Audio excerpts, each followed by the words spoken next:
نحمده ونصلي على رسوله الكريم اما بعد فاعوذ بالله من الشيطان الرجيم بسم الله الرحمن الرحيم يا بني إنها إن تك مثقال حبة من خردل فتكن في صخرة أو في السماوات أو في الأرض يأتي بها الله إن الله لطيف خبير يا بني أقم الصلاة وأمر بالمعروف وانهى عن المنكر واصبر على ما أصابك إن ذلك من عزم الأمور ولا تصعر خدك للناس ولا تمش في الأرض مرحا إن الله لا يحب كل مختال فخور واقصد في مشيك واغضض من صوتك إن أنكر الأصوات لصوت الحمير صدق اللہ العظیم۔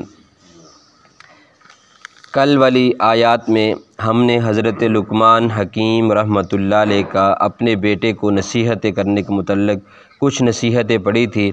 ایک پہلی نصیحت تو یہ تھی کہ اللہ کی ذات کے ساتھ کسی کو اے میرے بیٹے شریک نہیں ٹھہرانا، یہ بڑا جرم ہے، یہ بڑا گناہ ہے۔ اور اس کے ساتھ دوسری وصیت یہ تھی کہ یہ اللہ کی طرف سے تاکیدی حکم ہے کہ اپنے والدین کے ساتھ احسان کر، اپنے والدین کے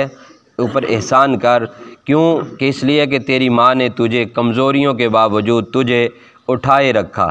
اور تجھے 2 سال تک دودھ پلائے رکھا، اس کا یہ فیصلہ نہیں کیا کہ تجھے ہٹا دے۔ یہ اس لیے یہ ساری نعمتیں تجھے کیسے ملی ہیں؟ یہ اللہ کی طرف سے ملی ہیں۔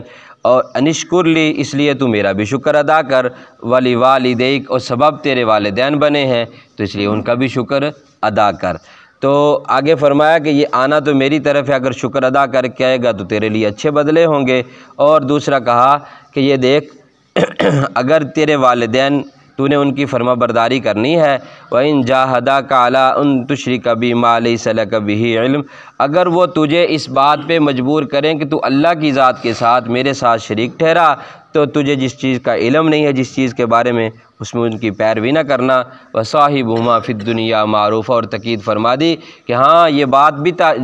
ہو جائے، یہ بات بھی اگر بند ہو جائے کہ تیرے والدین تجھے شرک پر آمادہ کریں تو پھر بھی یہ بات نہیں ماننی۔ دوسرا یہ ہے کہ ان کے ساتھ حسن سلوک نہیں بند کرنا۔ وَصَاحِبْهُمَا فِي الدُّنْيَا مَعْرُوفًا، ان کا ساتھی بنے رہنا اور اچھے انداز میں بنے رہنا، عرف کے اعتبار سے بہت اچھا ہو جو تو ان کے ساتھ بہیور کرے، اچھا انداز رہے۔ اور پھر اگر ایسی بات آ جائے، اس بات میں تو ان کی پیروی نہیں کرنی، اس بات میں پھر کن کی پیروی کرنی ہے؟ جو اللہ کے راستے کی طرف متوجہ ہیں، اللہ کے راستے پر چلنے والے لوگ ہیں، ان کی پیروی کرنی ہے۔ تو آج والی آیات میں حضرت لقمان حکیم رحمۃ اللہ علیہ اپنے بیٹے کو پھر خطاب فرما رہے ہیں، یا بنیّا، اے میرے پیارے بیٹے۔ بڑا پیارا انداز ہے، اس میں مفسرین نے لکھا ہے کہ بہت ہی پیارے انداز میں وہ اپنے بیٹے کو خطاب کر کے سمجھا رہے ہیں، جیسے بہت ہی لاڈ کے ساتھ، پیار کے ساتھ، او میرے پیارے۔ اور جیسے ہاتھ بھی آدمی پیار کا ہاتھ بھی پھیرتا ہے، قریب بھی کرتا ہے، بڑے لاڈ کے ساتھ جو سمجھانے کا انداز ہے نا، جو دماغ میں بیٹھ جائے، یہ پیار بھری باتیں ہیں، اس کو تو میں نے چھوڑنا ہی نہیں ہے۔ کہ یا بنی، اے میرے بیٹے، انہا کہ بے شک یہ جو ہے، ان تک مثقال حبۃ من خردل، یہ کہ اگر تو کوئی بھی کام کرے گا وہ چاہے رائی کے دانے کے برابر ہی ہو، کوئی بھی عمل کرے گا چاہے وہ رائی کے دانے کے برابر ہی ہو، فتکن فی صخرۃ، اور چاہے تو کرے اس کام کو پہاڑ کی چٹانوں میں، پہاڑ کی یعنی کہ غاروں میں، چاہے وہ کام تو فی صخرۃ چٹانوں میں کرے، او فی السماوات یا آسمانوں میں کرے، او فی الارض یا پھر زمین میں کرے، یعنی کہ یا تو وہ کام جو بھی آدمی کرے گا، یہ بڑی بڑی چیزوں کی طرف نسبت بتا دیا، یہ پہاڑوں کی غاروں میں چھپنا جو ہے، چھپ کر کوئی تو عمل کرے، وہ چاہے برائی کا ہو چاہے اچھائی کا ہو، یا پھر آسمانوں میں چڑھ کے تو برائی کرے یا اچھائی کرے، یا پھر زمینوں میں سرنگوں میں داخل ہو کر تو کوئی برائی کرے یا اچھائی کرے، تو یہ یاد رکھ لے، یأتی بہ اللہ، جو کچھ تو کرے گا اللہ تعالیٰ اس عمل کو کل قیامت کے دن لے آئے گا، کل قیامت کے دن اس کو لے آئے گا۔ اللہ تعالیٰ ایسی ذات ہے، ان اللہ لطیف خبیر، بے شک وہ بڑی ہی باریک بین خبر رکھنے والی ذات ہے، بہت ہی باریک خبروں کی بھی، باریک باتوں کی بھی، جو بہت ہی تو جن کو ہلکا سمجھے اس کی بھی خبر رکھنے والی وہ ذات ہے۔ تو یہ چار بڑی چیزوں کی طرف نسبت کر کے کہہ دیا کہ ہاں ایسی جگہوں میں بھی چھپ کر تو جو اچھائی اور برائی کرے گا یہ نہ سمجھ کہ بس ایسے ہی ہے، یہ کل قیامت کے دن تیرے سامنے ہوگی، کل قیامت کے دن یہ تیرے سامنے ہوگی۔ جب یہ کیفیت ہو جائے گی، یہ آدمی کا یہ یقین بن جائے کہ مجھے اللہ تعالیٰ ہر جگہ پہ دیکھ رہا ہے، میں چاہے اچھائی کروں یا برائی کروں، تو پھر آپ ہم میں سے ہر آدمی یہ سمجھ رکھتا ہے کہ پھر آدمی جو ہے برائیوں سے بچنے والا بن جائے گا۔ تو آگے پھر کہا کہ یا بنیا، اے میرے پیارے بیٹے، اقیم الصلاۃ، نماز قائم کرتے رہے، نماز پڑھتے رہنا، نماز نہ چھوڑنا، نماز نہ چھوڑنا۔ اور فرمایا وَأْمُرْ بِالْمَعْرُوفِ، اور نیکی کی بات کہتے رہنا، نیکی کی بات پھیلاتے رہنا، نیکی کی ترغیب دیتے رہنا۔ وَانْهَا عَنِ الْمُنْكَرِ، اور بری باتوں سے روکتے رہنا، برائی سے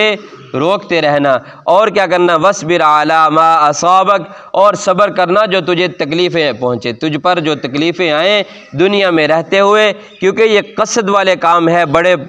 تحمل والے کام ہے یہ جو بتلائے ہیں۔ اقیم الصلاۃ وامر بالمعروف وانہا عن المنکر، یہ کام جو ہیں یہ بڑی استقامت والے، بڑی جرت والے، بڑی دلیری والے اور پورے مشن کے ساتھ کرنے والے ہیں۔ ایسے تو نہیں ہے بس آئے جائی میں کر لیا نہیں کیا تو نہیں، یہ بھی نہیں ہے۔ اور یہ کام کرنے کے لیے پوری مضبوطی چاہیے، آدمی کو نماز پڑھنے کے لیے بھی ہر چیز کو چھوڑنا پڑتا ہے اور بڑے مضبوط انداز میں رہنا پڑتا ہے۔ اسی طرح یہ جو آگے والے کام ہے اس میں بھی مضبوطی چاہیے۔ جب اس مشن میں کھڑے ہوئے دنیا کی تکلیفیں آئیں، لوگوں کی طرف سے تکلیفیں آئیں، آزمائشیں آئیں، تو وَاصْبِرْ عَلَىٰ مَا أَصَابَكَ، اس پر صبر کرتے رہنا، اس پر صبر کرتے رہنا، جو بھی تجھے تکلیفیں پہنچے اس پر صبر کرتے رہنا۔ إِنَّ ذَلِكَ مِنْ عَزْمِ الْأُمُورِ، بے شک یہ جو کام ہے نا، من عزم الامور، بڑے عزم کے کام ہے، بڑی عزم کے ساتھ کام کرنے والے ہیں۔ من عزم الامور یعنی کہ یہ بڑے، یعنی کہ ایک پورے عزم کے ساتھ، پوری استطاعت یعنی کہ کوشش کے ساتھ یہ کام کیے جائیں گے، یہ بات بھی بتلا دی۔ آگے فرمایا اور نصیحت کی، وَلَا تُصَعِّرْ خَدَّكَ لِلنَّاسِ، اور نہ پھیرنا اپنی پیشانی کو لوگوں سے، اپنی پیشانی کو لوگوں سے پھیرنے سے مراد یعنی کہ لوگوں کے آگے، یعنی کہ اپنے آپ کو بڑا نہ سمجھنا اور ایسے ہی نہ لوگوں کے سے تنگ آ جانا، بھی لوگ بات کرتے ہیں فلاں کہتے ہیں، تو اس لیے اپنی پیشانی کو لوگوں سے نہ پھیرنا۔ وَلَا تَمْشِ فِي الْأَرْضِ مَرَحًا، اور کیا کرنا؟ زمین میں اکڑ کے نہ چلنا، زمین میں اکڑ کے نہ چلنا۔ ان اللہ لا يحب، بے شک اللہ کو نہیں ہے پسند، کل مختال فخور، ہر اکڑنے والا اور فخر کرنے والا، اپنے آپ کو بڑا سمجھنے والا اللہ تعالیٰ کو بالکل ہی پسند نہیں ہے۔ تو اس لیے کہا کہ نہ اکڑ کے چلنا، نہ اپنے آپ کو بڑا سمجھنا کہ میں فلاں کی طرف نہیں دیکھتا، فلاں نے مجھے ایسی کیوں بات کر دی، ایسا چہرہ نہ پھیرنا اور زمین پر اکڑ کر بھی نہ چلنا۔ وقصد فی مشی کا، اور چل زمین میں، وغضض جھک کر، من صوتک، اور اپنی آواز کو پست رکھ، ان انکر الاصوات لصوت الحمیر، بے شک سب سے بری آواز جو ہے وہ گدھے کی ہے، بے شک سب سے بری آواز گدھے کی ہے۔ ایک تو نے زمین پہ چلنا جو ہے وہ بھی نرمی کے ساتھ چلنا ہے، اور دوسرا نرمی کے ساتھ بولنا ہے، اکڑ کے چلنا بھی نہیں ہے اور اکڑ کے بولنا بھی نہیں ہے۔ سب سے بری بات اکڑنے والی اور زیادہ اونچی آواز جو ہے، جو ناپسند سمجھی جاتی ہے، اللہ تعالیٰ فرماتے وہ تو گدھے کی ہے، وہ تو گدھے کی ہے۔ یہ لقمان حکیم رحمۃ اللہ علیہ نے اپنے بیٹے کو جو وصیتیں کی ہیں، جو نصیحتیں کی ہیں، یہ آج ہم میں سے ہر کسی کو ضرورت ہے، ان باتوں کی ہم میں سے ہر آدمی کو ضرورت ہے۔ اگر تو دنیا میں اچھا انسان بن کے رہنا ہے، اچھائیاں جو ہیں وہ ساری کی ساری آ گئیں، جامعیت ہے ان ساری وصیتوں میں، نصیحتوں میں، اس لیے اللہ تعالیٰ ہمیں یہ جو نصیحتوں کا پارٹ ہے، جیسے یہ قرآن ہمیں سمجھا رہے، یہ رکوع تو ہم اپنے بچوں کو سکھا ہی دیں، یہ رکوع تو قرآن پاک ہم بچوں کو اپنے کو سمجھا ہی دیں، تاکہ وہ نظریات بھی ان کے مضبوط رہیں اور وہ دین پر بھی مضبوط رہیں، اور دنیا میں رہتے ہوئے معاشرے کے اندر بھی ایک بہترین فرد والی زندگی گزار جائیں۔ یہ ساری چیزیں اس میں آ گئیں، نظریات بھی آ گئے۔ پہلے ابتدان میں حضرت لقمان حکیم نے اپنے بیٹے کے نظریات کو پختہ کیا، اور اس کے بعد اعمال پہ پختہ رہنے کے لیے کہا کہ یہ کام کرتے رہنا، نماز نہ چھوڑنا اور نیکی کی دعوت دیتے رہنا، برائی سے بچتے رہنا۔ یہ کام کرے گا تو تکلیفیں تو آئیں گی، لوگوں کی باتیں تو آئیں گی، نیکی کی بات کہے گا، بہت سارے لوگ تجھے گالیاں بھی دیں گے، باتیں بھی کریں گے، برائی سے روکے گا تو تیری طرف جھگڑے بھی ہوں گے۔ تو اس لیے ان باتوں پہ ثابت قدم رہنا، یہ معاشرے میں نیک اعمال کے اوپر ثابت قدم رہنے کے لیے وصیت ہے۔ آگے والی میں بتلا دیا کہ معاشرے کے اندر اپنے آپ کو بڑا بنا کر نہ چلنا، معاشرے کے اندر ایک بہترین فرد کی زندگی گزارنا۔ تو اس لیے یہ بہت اہم حصہ ہے وصیتوں والا، جو آج ہمارے اندر ساری چیزوں کی کمی پائی جاتی ہے۔ اس لیے ہم کوشش کریں اپنے بیٹوں کو، اپنی اولاد کو اور خود کے اندر یہ ساری صفتیں پیدا کرنے والا بنائے۔ اللہ تعالی ہم سب کا حامی و ناصر ہو۔ اللہ تعالی ہمیں قرآن پاک سمجھنے والا، اسی پر زندگی گزارنے والا بنائے۔